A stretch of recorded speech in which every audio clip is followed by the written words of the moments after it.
السلام عليكم ورحمة الله وبركاته. اللهم صل وسلم وبارك على سيدنا محمد. النهاردة ان شاء الله هنعمل الفطير المشلتت بكل تفاصيله. فطير كده سهل وسريع وعلى طول تعمليه، ما بياخدش معاكي ولا مجهود ولا اي حاجة خالص ولا مكونات تقيلة.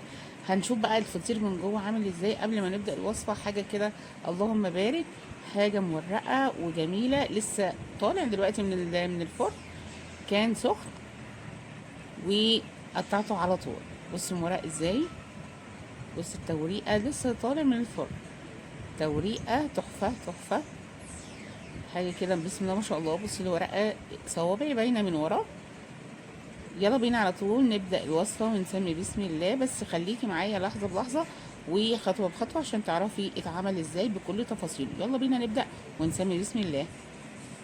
اول حاجه المقادير بتاعتنا كانت عباره عن كوبايتين ونص ميه دافيه من الحنفيه، يعني فتره من الحنفيه، مش سخنه قوي ولا ساقعه قوي.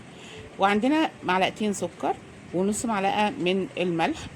هندوب السكر والملح مع الميه الاول قبل ما نحط دقيق. المقدار ده هياخد معانا كيلو وربع من الدقيق. وهنقلب على طول كده السكر، لازم السكر يتدوب كويس جدا عشان ما يخرصش معاكي العجينه، لازم تدوبيه هو والملح كويس جدا في الميه. الميه زي ما قلت لك فتره من الحنفيه، ما تكونش سخنه ولا ساقعه برضو من التلاجة عشان العجينه ما تشدش معاكي. هنحط بقى كيلو وربع من الدقيق زي ما قلت لك، وهنعجن عجن كويس جدا جدا جدا عشان تنعم معاكي العجينه وتبقى كويسه. وهسيبها ترتاح لمده ربع ساعه عشان العجينه ما تشدش معاكي وانت بتفرديها. هنعجنها كويس قوي ونسيبها ترتاح ربع ساعه ونرجع هنشوف نعمل فيها ايه. هنا بقى العجينه ارتاحت معايا ربع ساعه، هكورها كورتين. بصي العجينه ملساء خالص وحلوه جدا ناعمه جدا. هنكورها كورتين. هعمل فطيرتين كبار. لو انت هتعمليها فطاير صغيره يبقى قطعيها 4 كور، لكن انا قطعتها كورتين بس على اساس ان انا هعمل الفطيرتين كبار. هنقطعها ونسيبهم برضو يرتاحوا 10 دقايق عشان برضو ما تشدش معاكي العجينه في الشغل. كل ما ترتاح كل ما تبقى افضل واحسن. رشيت دقيق على الصينيه وبعد كده حطيت الكوره بتاعتنا وهحط عليها من فوق كيس بلاستيك، يعني لازم تغطيه عشان ما تنشفش معاكي من الجو او المروحه او اي حاجه بتفردي قدامها. هنا بقى نفرد العجينه. بدأنا نفرد العجينه، رشيت دقيق من فوق ومن تحت، ده بالطريقه الصعيدي بتاعتنا اللي هي بالدقيق مش بالزيت. عملت قبل كده معاكم بالزيت ودي الطريقه بتاعه الدقيق. فردت دقيق من فوق ومن تحت وابتديت افرد بالمردنه. لازم تفرديها كويس جدا الاول بالمردنه على دقيق فوق وتحت علشان تدي معاكي توريقه حلوه جدا في الفطير. فردنا العجينه كلها وفردنا الكوره اللي احنا عملناها، وهنبتدي بقى نفردها جامد. بصوا الترابيزه باينه من تحت اللي انا بفرد عليها. وحطيت سمنه، دي سمنه بس من غير اي اضافات، دي سمنه مش ضايف عليها ولا قشطه ولا اي حاجه خالص، سمنه مسيحاها وبفرد بيها.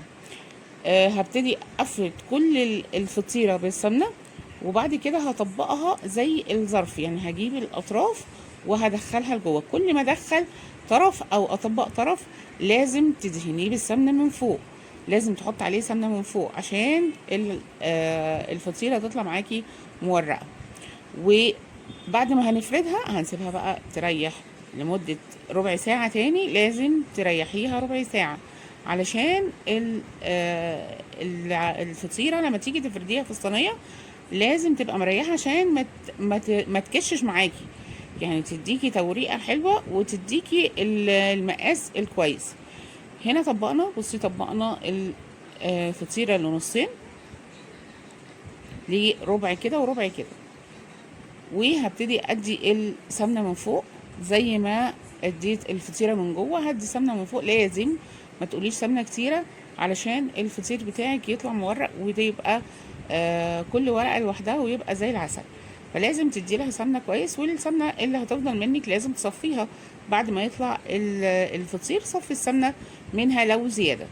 هنا ابتدينا نسمن الفطيرة كلها، وهنجيب الطرف التاني عليها وهطبقها زي ما طبقت الطرف الاولاني، وهدي برضو سمنة، يعني طبقات سمنة. الحاجات اللي هي بتتقطع منك ما تخافيش منها، يعني الفطيرة بتقطع مش مفروضة كويس، كل ده هيتفرد لما يتحط في الصينية وهندبه، فهيتفرد معاكي كويس جدا. اهم حاجة في الفطير المشلتت السمنة لازم تسمني الفطيرة كويس جدا عشان ما تعجنش معاكي في اثناء الخبز هنخبز الفطير على درجة حرارة 200. لازم الفرن بتاعك بيبقى عالي وانت مدخله الفطير. اول ما يبتدي يحمر معاكي ويعلى بتهدي الفرن شوية على درجة حرارة 180 وتسيبيها لمدة 10 دقايق، ما تكتريش عن كده، لان طبعا الفطير الورقة بتاعته خفيفة، فمش هتاخد منك سوا كتير، يعني هي مش عجينة من جوه كتيرة، هتبقى مورقة. التوريقة دي بتستوي بسرعة أول ما تحطي الفطير في درجة حرارة عالية، فبتنفخ معاكي وبتعلى، وبعد كده بتنزلي لها درجة الحرارة على 180 لحد ما تستوي بقى وتحمر من فوق ومن تحت زي ما وريتها لك في أول الفيديو. لازم التسمين جامد في الفطير، اهو انا بقول لك مره واثنين وثلاثه التسمين، وبعد كده اللي هو اللي تحط لها سمنه، وبعد كده الاهم تاني اللي هو الترييح بتاع العجينه والترييح بتاع الفطير نفسه. لازم بعد ما اطبق الفطير واحطه في الصينيه لازم اريحه مش اقل من 10 دقايق او ربع ساعه كمان، يعني كل ما يرتاح اكتر كل ما هيبقى كويس جدا معاكي. لو عندك درجة الحرارة في البيت أو في الشقة عالية لازم تحطيه جوه التلاجة بس يشد معاكي. بعد ما هنوصل للمرحلة دي، بعد ما خلصت خلاص الفطيرة بسمنها طبعا من تحت وهحطها في الصينية. حطيتها في الصينية بقى وسبتها ترتاح، هنحط لها سمنة برضو من فوق، تمام، وهسيبها بقى ترتاح لمدة زي ما قلت لك 10 دقايق أو ربع ساعة قبل ما افرد العجينة. كده ارتاحت معانا العجينه والفطيره في الصينيه. هنبتدي بقى نفردها، ما تفرديش قوي، خلي سمك الفطيره معقول علشان بس ما تنشفش معاكي في الفرن. اول ما تحطيها في الفرن ولقيتيها رفيعه اتاكدي ان هي تطلع ناشفه، هتطلع ناشفه وهتطلع محجره معاكي وهتبقى مش كويسه. فانت ما تفرديش الفطيره بسمك رفيع، تبقى لازم يبقى فيها السمك مثلا يعني سنتي او سنتي ونص، ما تفردهاش قوي عشان ما تنشفش معاكي. الفطير المشلتت ما بيتفردش قوي لدرجه ان هو يبقى بقى عامله زي الورقه بتاعت السيجاره كده، مش هيبقى حلو معاكي، هينشف. فافرديها وسمنيها برده من فوق، اديها شويه سمنه او شويه قشطه لو عندك. انا ما كانش بصراحه عندي قشطه فحطيت لها سمنه. حطيناها بقى في الفرن وده الشكل النهائي بتاعها. كانت تحفه تحفه تحفه بصراحه، يعني اللهم بارك، كان طالع حلو جدا جدا جدا ومورق، وكمان السمنه بتاعته ما كانتش كتيره لدرجه ان انتوا هتلاقي السمنه كويسه قوي. يا رب يكون لاعجابكم الفيديو بتاعي النهارده.